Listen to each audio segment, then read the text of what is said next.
Hi, and welcome to Axelbank Reports History and Today.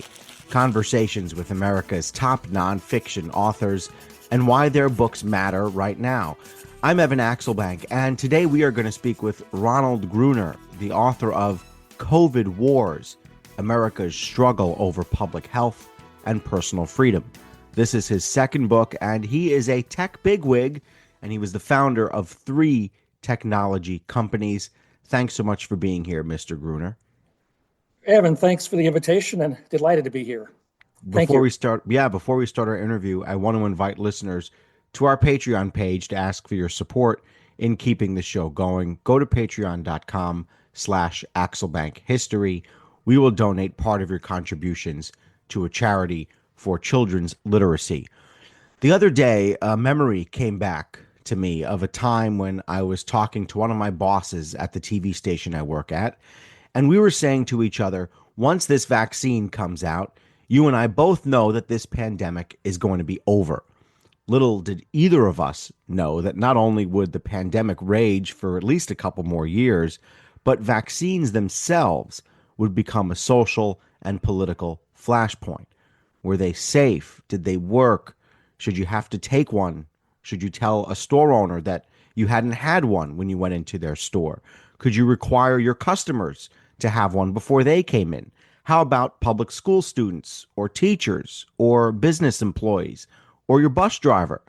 Vaccines were just one of the many aspects of COVID that got political, turned neighbor against neighbor, doctor against doctor, and reason versus emotion. Of course, your own view was the reasonable one. So, Ronald, how did you put emotion aside and write a fair examination of what we all went through with COVID? Well, first of all, I tried my best to write a fair discussion of COVID and the pandemic. The book is coming out March 11th, and some readers may disagree or agree, but basically, I'm an engineer, and I spent my whole life, as you mentioned, in technology, initially as an engineer, a working engineer, and then as a manager. And one of the mantras of engineering is data drives out speculation. And so one of the strengths and perhaps one of the weaknesses of the book is that I focus on a lot of data, and I analyze data regarding the pandemic and COVID and vaccines and everything related to it at the state level, at the county level, at the city level, to try to understand what factors affected death rates, employment losses, school scores, dropouts, deaths to despair, and everything that surrounded the pandemic. I try to look at from an objective database perspective as opposed to opinion. What was your goal? Did you go into this with preconceived notions of what you would find, or were you really trying to block out your own personal view of what made you feel safe versus what you thought was risky behavior? Well, I think we all have biases. I mean, if I were to be honest, if I went into this book, which was almost 3 years ago now, I went into the assumption, you mentioned vaccines, that the vaccines were effective. My family comes from a family of 6 nurses. My wife was a nurse. My mother was a nurse. I have a daughter's a nurse. And they all believed, first of all, they believed COVID was a real pandemic. It was very serious, the first point. And secondly, that the vaccines did work. So I came with that belief. But I try to confirm that one way or the other by looking at the statistics, as I mentioned, everything from the state to the city, to try to confirm that one way or the other. Somehow, it's been 5 years since the pandemic started, which means that most lockdowns and mandates really only ended a few years ago, depending on what state you were in, maybe 3 years, 2 years. And people are still dying to this day. How did you make a judgment and you said you went into this 3 years ago, how did you make a judgment as to whether that was enough time to make a fair assessment? Well, I started 3 years ago, but I was updating the data through last October. So if you look at the book that's coming out in a few weeks, it has data based on late 2024. So it sweeps from, January 2020 through almost the end of 2024.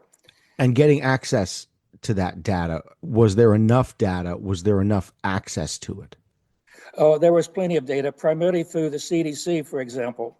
And I know many people distrust federal data. So what I comment in the introduction to the book that the Centers for Disease Control and Prevention simply aggregates data from your local health facility. So if you just trust the data that's in the book, for example, for your county, you can go to your county health bureau and check that directly on the website, confirm whether that data is accurate. And I encourage my readers to do that. That might be skeptical. So no, there's plenty of data, both at the national level and local level, and also the world level through the World Health Organization. Plenty of data. Your book starts with a description of viruses and how they evolved.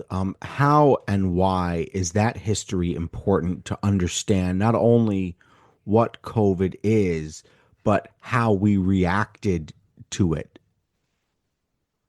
Well, frankly, I included aspects like the first chapter, Contagion, which was kind of a historical background, just for general interest.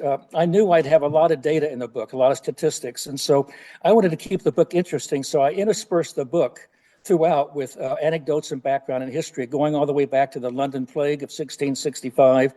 As you mentioned, the development and the discovery of viruses in 1892.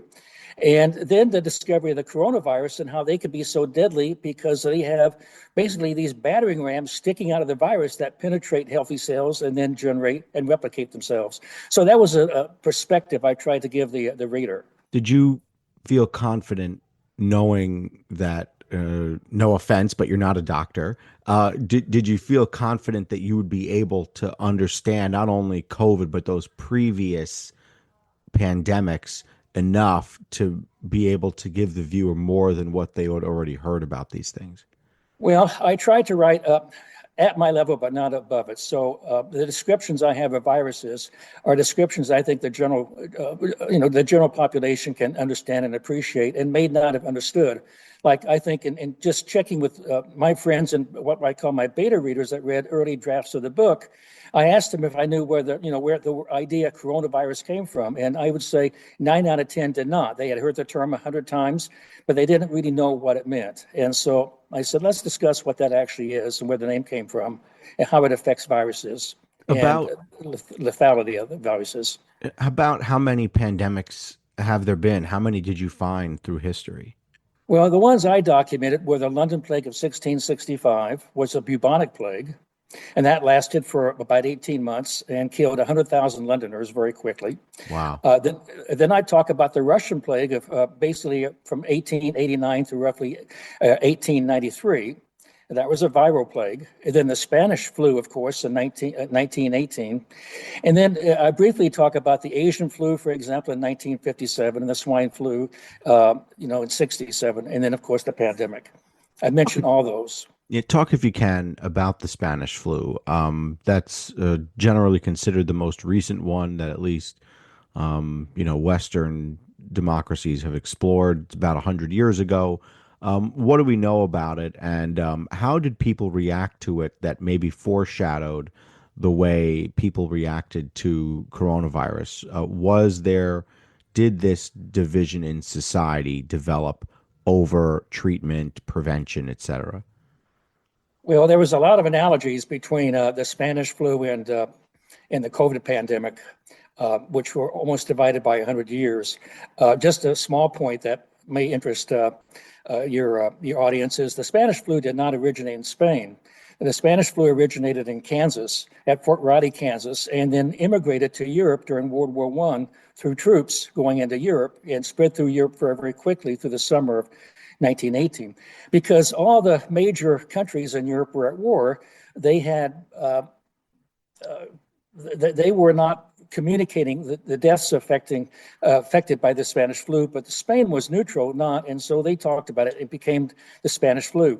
But to answer your question, yes, the United States was divided, not as much as during the COVID pandemic. It was divided in terms of how they approached it. The classic example epidemiologists talk about were St. Louis and Philadelphia. The flu was raging in the summer and then the fall of 1918. And in September, of course, the World War I was still going on. And Philadelphia chose to have a fundraising parade in September of 1918, in which something like, I forget the exact numbers, but tens of thousands, if not more, people participated watching the parade and in the parade. And then within weeks, the death rates within Philadelphia skyrocketed.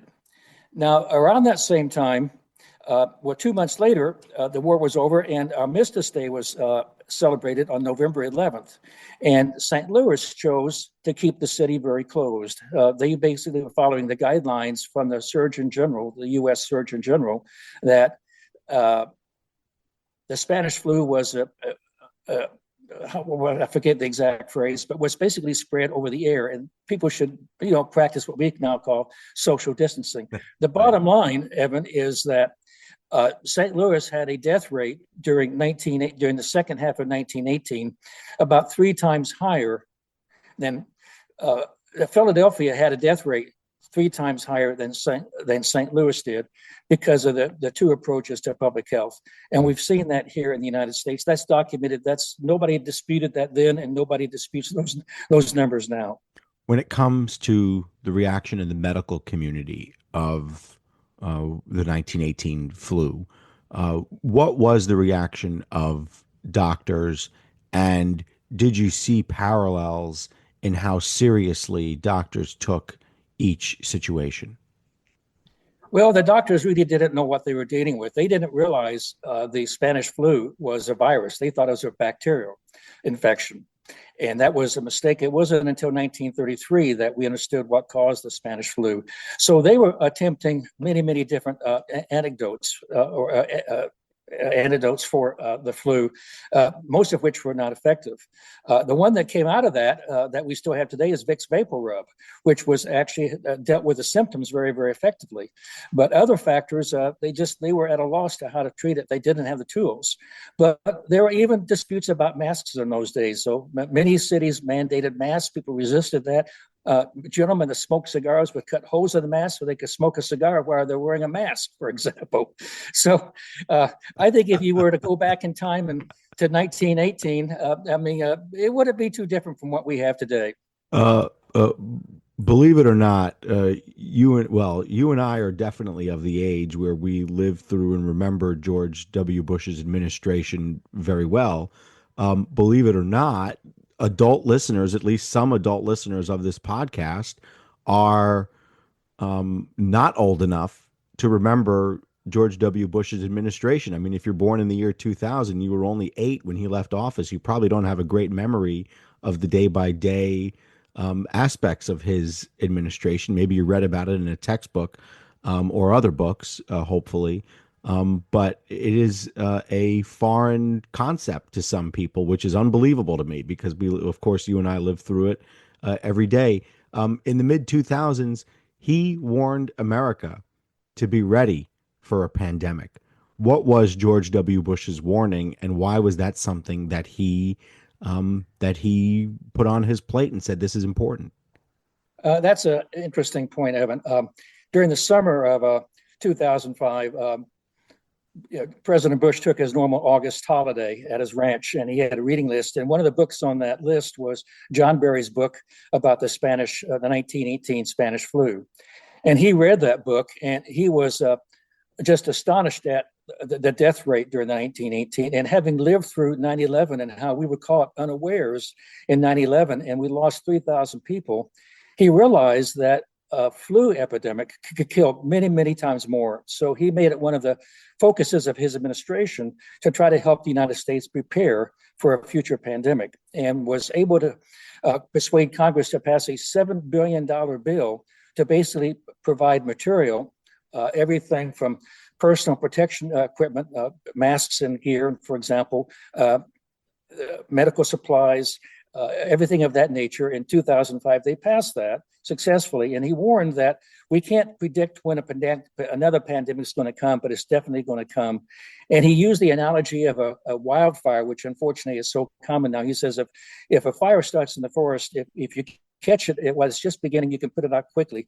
But if you wait too long, it gets away, you'll never put it out. And so we've got to be prepared. So he really prepared, or did his best to prepare the country for the future pandemic. I think But it's I think it's interesting that his critics would say all the time what a dumb guy he is. He doesn't. He's incurious, but without any doubt, he was a reader, and he talked about books that he read, and he was a student of history. And here's an example of something coming right out of a book um, and becoming part of public policy. It's a shame he doesn't get more credit for that. It really is, because he anticipated a major pandemic coming and put everything in place for that. But then essentially the country got preoccupied with what was going on in the Middle East, budget deficits, politics, and during the swine flu and subsequently to his administration, Ebola, we spent that $7 billion fighting those pandemics, both in Africa and in the United States, and that money was depleted. So when the COVID flu hit in 2019 and 2020, there, as President Trump said, the shelves were largely empty because Congress did not basically rejuvenate that supply. The day that the vice president, meaning Vice President Pence, issued a warning to not travel by cruise ship, my wife and I were traveling by cruise ship. Literally, we were on the boat when the order came out. My parents had begged us not to go.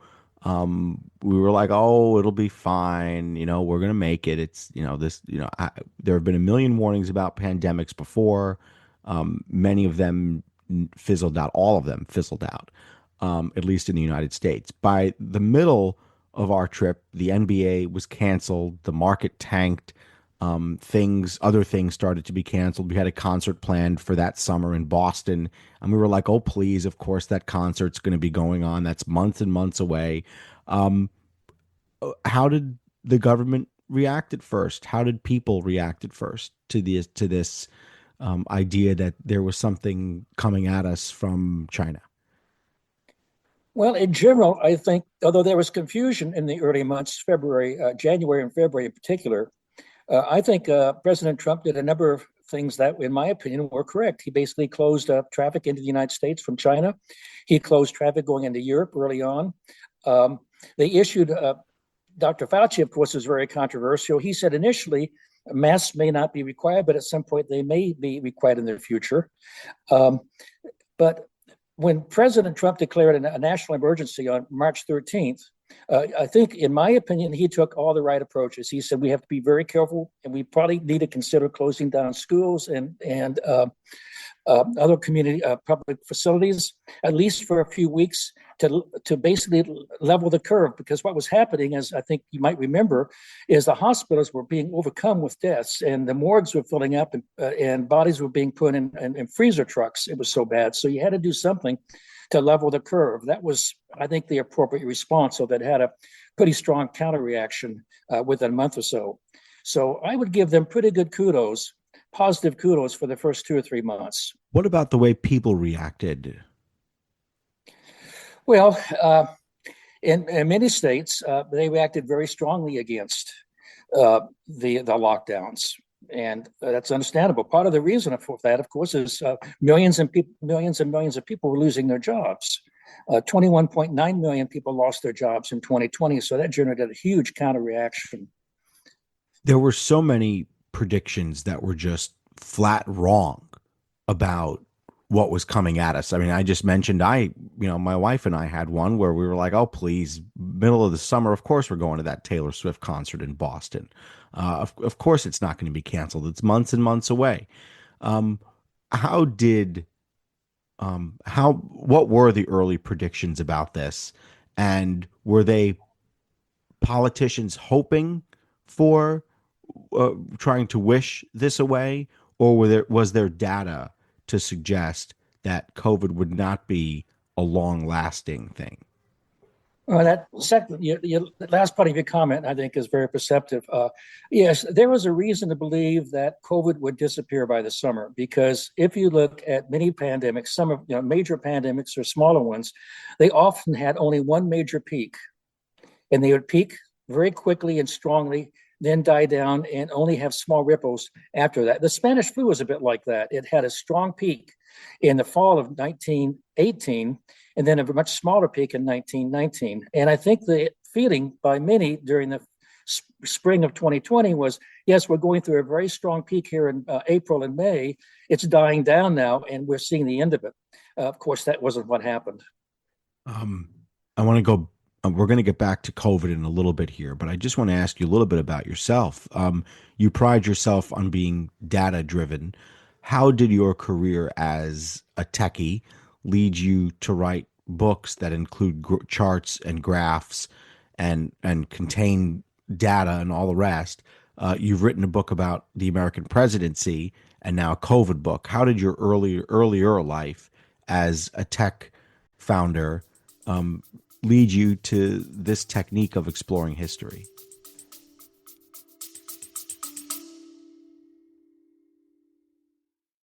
Curious about the forces shaping global trade? Current Accounts, the Henrik Foundation Trade Podcast dives into trade policy, economics, and global trends, from the rise of protectionism to the challenges of non-tariff barriers. Brought to you by the Henrik Foundation, a nonprofit dedicated to sustainable global trade. This podcast delivers valuable insights for policymakers, business leaders, and educators. Subscribe now on YouTube, Spotify, or Apple Podcasts. Stay informed and shape the future of global trade.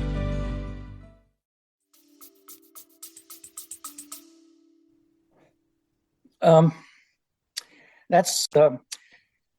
just by nature, engineers tend to be quantitative. I mean, there's two ways of looking at data. We can say, I don't want to be too technical, because it's qualitatively kind of looking at things subjectively and at a higher level, and quantitatively looking at things at a number level. Engineers just naturally tend to incline by looking at facts and data and numbers. And so I spent my career doing that. My first company was a parallel processing company, and that's all based on logic design and logic. And that's very, very quantitative. So that's just natural.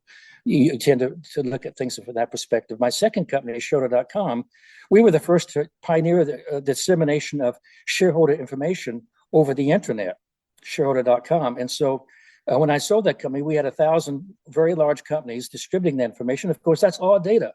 Basically, investor relations is all data, earnings releases and reports and things of that nature. So that's very data driven. And so that was just kind of second nature for me.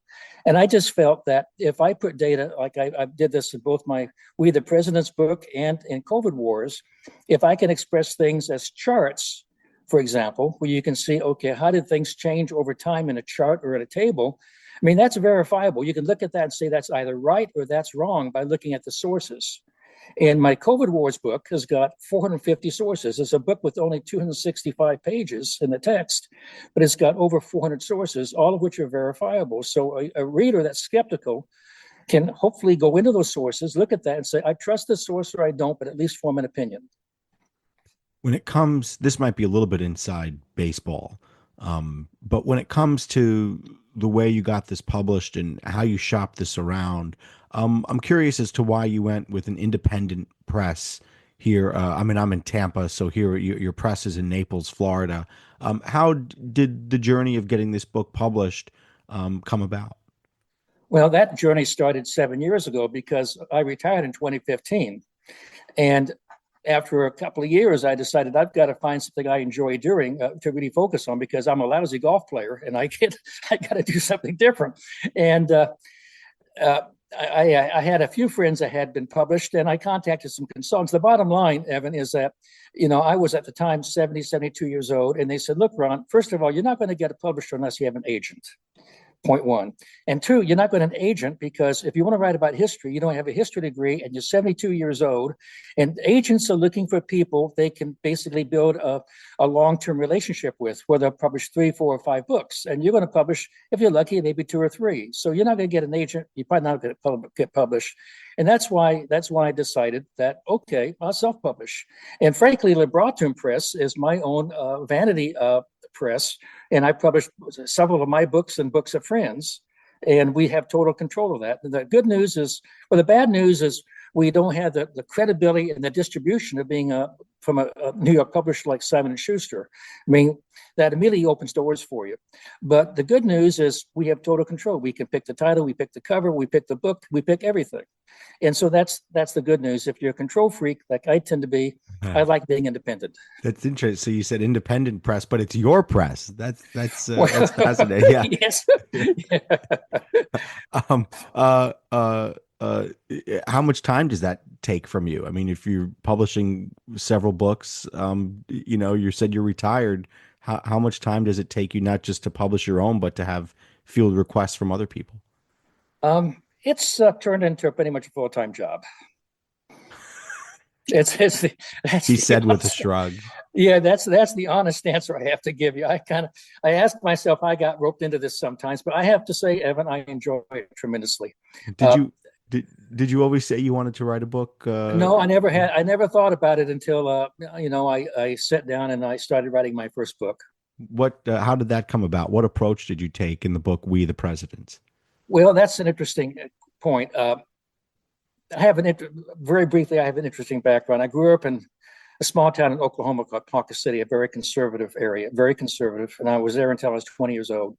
And then to be in the computer business, which I was fascinated with, I moved to Boston, Massachusetts, where I spent 40 years in the computer business in my high tech companies. And as you know, Boston is a very liberal area. And so I was exposed to that part. And then when I moved to Naples, Florida, which is where I live now, that's once again very conservative. So I'd have a lot of conversations in Naples after I retired about issues in politics and economics. And I found a lot of disagreement. And I thought maybe I can write a book, We the Presidents, that focuses on the issues but never discusses politics. And so that book, 650 pages, never mentions Democrat, Republican, left or right, conservative or liberal, except in a handful of direct quotes. I simply talk about the people and the issues as best I can. And that's how I came to write that first book. And so your goal was to determine which presidents had had positive impacts on, I'm just making it up, the economy, uh, deaths in war, educational results, etc.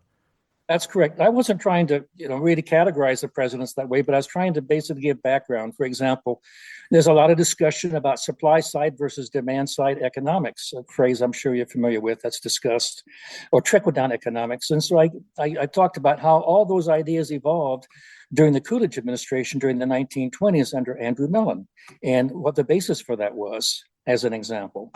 How did you resist the urge to frame everything in that happens in America in 4-year increments? So history doesn't happen in 4-year increments. Our administrations do in America, but how did you wrestle with that tendency to say, well, things were good under these 4 years, bad under the next 4 years?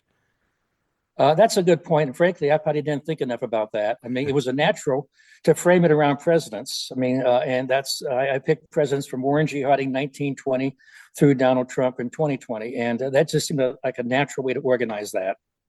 When it comes to your COVID book, the cover of your book is striking to me. It's got a map of America split in two. How heartbreaking is it for you to grapple with the fact that the pandemic, unlike 9/11, at least for a little while, didn't make us feel as one? It's a shame. I mean, the pandemic was a national tragedy for the United States. Well, we had we had more deaths in the COVID pandemic than all the foreign wars combined in the United States, 1.1 million. We had the largest loss of employment since the Great Depression, and we had the largest increase in the national debt since World War II. So that was a national tragedy. And even worse, it divided us deeply as a country, as opposed to bringing us together, which even now, 5 years later, it's oftentimes hard to have a discussion with friends and even family about COVID and the issues of vaccines and masks and social distancing and things of that nature. It's just a shame. Yeah, it is unbelievable that what each of your friends thought about each aspect of the response to COVID. Yeah, we of course the The media played an important role in that. And as I talk about in my book, I actually have a chapter that's called Alternative Facts. And the amount of information flowing through the United States and the world, some true, some not true, some opinions, some facts, just divided people badly. And as I'm sure you know very well, people tend to migrate to information sources that reinforce their existing beliefs, confirmation bias. And that tended to happen, I think, during the pandemic, and of course is happening today, perhaps. Take us back to Operation Warp Speed. President Trump at the time was very vocal about the efforts to develop a vaccine, and he said it's going to be like magic and we're going to get back to normal super quickly. Explain Operation Warp Speed and what the government funded and what the ultimate results of that were. Well, that was, in many respects, a huge success. And that Operation Warp Speed actually goes back to 2019 when the Trump administration conducted the largest simulation of a pandemic in history. That was called the Crimson Contagion simulation. That was conducted in 2019. And in September, after that simulation was largely completed, Trump even then basically began the underlines for Operation Warp Speed, began to develop high technology vaccines based on mRNA. He started that in September 2019. And then as the pandemic began to really become very apparent, in May, he defined Operation Warp Speed and funded it very, very generously. And it was a huge success. Many people thought it could not be done. He went against that and got it done. Were you able to figure out why vaccine skeptics were mostly, of course, not all, but mostly on the right, the political right in America, even though it was President Trump who spearheaded Operation Warp Speed? That's a dilemma. One thing I will say, although President Trump was responsible for Operation Warp Speed, which was a huge success, he really did not promote it. And to me, one of the most telling pieces of information, data, let's call it, was in 2020, he issued over 12,000 tweets. 12,000 tweets. About 100 used the word vaccine. So in all those tweets, which was his primary way of communicating with the national public, the American public, he almost never promoted vaccines. Over 100 tweets. And those tweets, if you look at those carefully, and they're all archived, typically are basically bragging about how quickly it was done or how Joe Biden, who he was contending presidentially with in 2020, could not do this. So he had failed, unlike Eisenhower and Gerald Ford and Obama, who had gone through epidemics, some small, some larger, promoted that, even publicly got shots on television. President Trump, for some strange reason, did not do that. And I think part of the reason for that is early on, as you point out, vaccine skeptics tended to be on the right as opposed to the left politically, which was his base. In other words, he was just concerned about making his base upset. I think that's a large factor, yes. When it comes to, you mentioned Biden, when it comes to the political race that was shaping up, how different was the response to COVID, given that it was happening right as the presidential campaign was heating up? Well, the Democrats have nothing to really hang their hat on, in that during 2020, they all trashed the vaccines, saying they were doing too quickly. It's probably going to be dangerous because they were being rushed out in time for the presidential election in November. And both Biden said that. He says, I trust vaccines, but I don't trust Donald Trump. So he sowed seeds of distrust during 2020, during the presidential election. Other Democratic governors did the same thing. So they sowed those seeds themselves, which is strange, but it's strange that then once the election was over, Democrats basically migrated strongly towards the vaccines, and the data shows that very clearly, and Republicans moved away from that. So that's still a bit of an enigma. So let's look at some of that data. Are you able to determine which states fared better, red states or blue states, when it comes to either the economy or to death rates? Oh, the book discusses that in depth, perhaps too much detail, but yes, that's very, very clear that basically red states had significantly higher COVID death rates than blue states. But it's not easy to answer exactly why, because red states had much lower vaccination rates, tended to be open, so that was one factor, but they also had typically less healthy populations, frankly. Obesity rates in red states are significantly higher than in blue states, for example. Obesity is a big predictor of mortality. The lifespans in the blue states are significantly longer by 2 or 3 years on average than the red states. Lifespan in the United States before the pandemic ranged from roughly 74 and a half years to 82 years. And those tend to correlate along political lines because of health factors and health systems. And in your view, the data is that clear. We can literally say red states and blue states, that's how America has shaken out. Yes, I think that in terms of, yes, the data is crystal clear. In terms of, in my book, I give lots of examples. And I'll give you one example is between Texas and Vermont, for example. Vermont is a very, very blue state. Vermont locked itself down strongly. Texas is just the opposite. Texas has a much younger population than Vermont does, yet Vermont had roughly 1/3 to 1/4 the death rate of Texas. To take it one level further, I talk in the book about 2 cities and 2 counties, Midland, Texas, and Austin, Texas, Travis County. The demographics of the population in those 2 counties are very similar. They're Texans, they're roughly the same age, roughly had the same obesity, but the death rates were off by a factor of almost 3.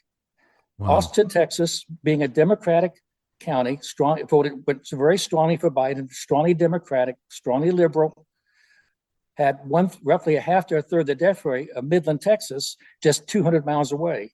And there's many examples of that, which is really tragic, but that's the case. Now, there will be people who say, but what were we supposed to do? We had millions of people, or at least hundreds of thousands or thousands of people, depending on the service economy, people who need stores to be open, people who need restaurants to be open, people, Republican governors all over the country, including the state you live in and I live in, Governor DeSantis, who were very clear that if you have high risk factors, you do need to stay home.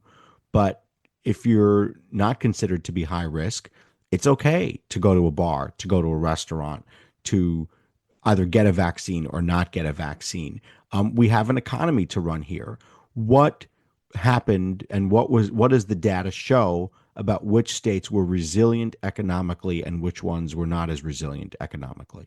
Well, the states that opened up had the stronger economy. In other words, the red states had far lower loss of employment than the blue states.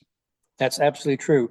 Now, one of the factors I just want to mention is that opening up is fine, but what happened in the red states, unfortunately, is almost all of them opened up strongly and quickly, but they also resisted vaccination, kind of common sense social distancing, and masks. They resisted all of those other factors, which I think contributed to those higher death rates, unfortunately.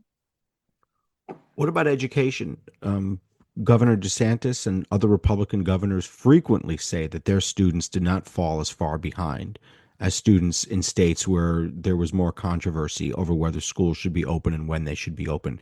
How much educational data is there, and were you able to determine which students stayed relatively on track? Well, there's a lot of data on that. The National Education NAEP, I forget exactly, the national tests in 2022 compared to 2019 and a trend from 2000 to 2019 pretty clearly show that the states which remained closed had slightly worse educational and academic performance in those tests than the states which opened up. But the difference was small. And even states like Wyoming, which completely remained open, they saw declines in their test scores and school dropout rates of anywhere from, let's say, dropout rates of, say, 2.5% of the school academic students, whereas the most closed states, and I compare Connecticut and Wyoming, whereas the most closed states like Connecticut were maybe 3.5%. So most of the decline in scores and dropouts wasn't a factor of whether you were open or closed as a state. It was just COVID itself. It was COVID, even in the most open states, that caused the loss of educational factors. And to mention Florida, just one comment about that. Florida, in terms of both dropout rates and school test rates in 2022, was below average across the national average. It was, if you rank that, it was 29th out of 50 states, as opposed to 25, which would be average. Did you look at Florida versus California? The governors of those states love looking at California versus Florida, and that goes back several governors. Did you look at that? Yes, I did. And we just think about that. California did not do particularly well. California had a very large loss economically in employment, but had death rates somewhat less than Florida. But I don't recall those exact numbers. Um, uh, it was really hard to go through COVID for a lot of reasons. Obviously, it was difficult to give up what had been our old lives and stay in the house and, find a new way, even when the lockdowns generally ended, a new way to get along in public. Another reason it was difficult is that my grandmother lived for 92 years and died in a matter of days. How did that collective trauma color the rest of our response? Well, it was a tragedy. I mean, one of the factors is as people were dying, particularly in the first 9 months, they were quarantined inside hospitals, and the wives and spouses and children couldn't see them physically. They'd have to basically get a Zoom call to say goodbye, and that was a tragedy for thousands and thousands of deaths. I write about that in my book. My hand is up. I mean, my hand is up. That's exactly how we said goodbye to my grandmother. I never imagined that would ever, of course, ever happen. And there I was saying goodbye to her over Zoom. I as you point out, I'm not a physician, and maybe we overreacted on that. Maybe we could have allowed family to come in and completely dress up with masks and say goodbye and even hold their hand. Perhaps I don't know, but it was a tragedy. I lost a couple of friends, including a issue was long COVID today. There's no words around it other than to say it's a tragedy at all levels, really. Yeah, I got to tell you, I don't regret not going into that room with my grandmother. Of course, she had AIDS with her, and as you mentioned later, they're heroes. My grandma never would have allowed me to go into that room to say goodbye to her. Yeah. Leave me a present on the way out. Evan got COVID now. Before that, I mean, she got it. She was the first 11,000 or 12,000 people to die. Yeah. I couldn't risk that. No, I understand. At the time, we really didn't know what the implications were, but we knew through most of 2020, 7% of people that got COVID cases died. So it was a high mortality rate. You had almost a 1 in 10 chance of dying if you got COVID during 2020. Yeah. I write about that. One of the people I quote is Anthony Ann, who was a registered nurse in the COVID IC of a major U.S. hospital in the Boston area, I'll say that. And she writes about her experience there, what it was like with those patients that were dying and how it affected the families. Yeah, we ended up. My parents are great with communicative technology. They set up a Zoom thing to watch her funeral. We watched her. Now I'm laughing because we watched her. We had a shiva for her over Zoom, and during the funeral, I'm sorry, it's not funny, but during the funeral, we hadn't gotten used to mute buttons yet, and one of a family friend dropped the F-bomb to a telemarketer during her funeral, which is a story my grandma would have loved. But that's just,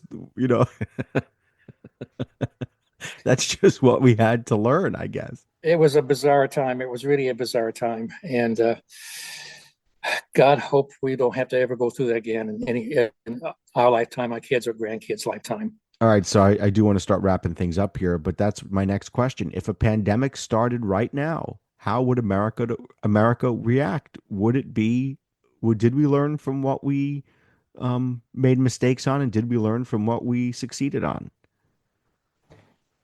Oh, I hope so. I think what would be the most important thing we could do is our public health officials at the national level, all the way to the local level, need to communicate more consistently and better to the American public, and just instill as best they can the facts and honesty. And when they make a mistake, admit it and just move on.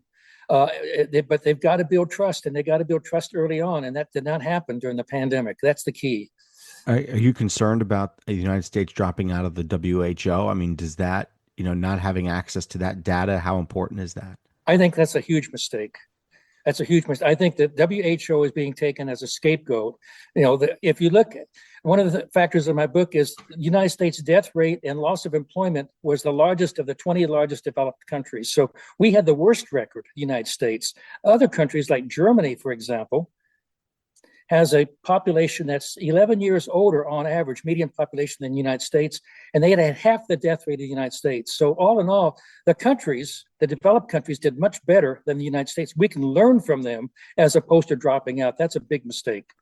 How do we train ourselves, not just for pandemics, but as political observers, to rely more on data and less on emotion when we're following the news or reading social media? Well, Evan, that starts with people like yourself. People like you and social media and podcasts have tremendous influence. And I think you have to look at being journalists and not influencers. I think social media is composed of many influencers who are basically influencing and trying to build audiences as opposed to being journalists. And one of the quotes I provide in my book, the alternative facts section, is everything I know about writing, and I don't know a lot. I'm an amateur writer, and I might consider myself at this point. I learned in my high school newspaper from my faculty advisor, and he was very strong. He hated adverbs, for example, but more importantly, he always went after the facts. And he pointed out back in the old days, even at the time that those were the old days, that newspaper editors, if a cub reporter came in with a story, he would say, "Look, you tell me your mother loves you. Go find out. Go check it out. Go check out every fact, okay? Don't take anything for granted." And that's, I think, something that needs to be done because our whole media universe is changing rapidly, and the people that are communicating to people have to communicate facts and not just opinion. Opinion's fine, but you got to ground it in facts. Have you decided if you're going to do something next, another book next? Is there another topic out there that's begging for data-driven analysis? Well, my next project is on my We the President's book. I'm going to do a second edition of that to issue July 4th, 2026. That's the 250th anniversary of the United States. So I'm going to be updating. A lot of things have happened since that book came out 3 years ago. So that's as soon as I get through launching COVID Wars, I'll be starting on that. I'll have about 15 months to do that. Yeah. Also, you have a website. I love it. Gruner.com. What's on Gruner.com? Oh, I've had that.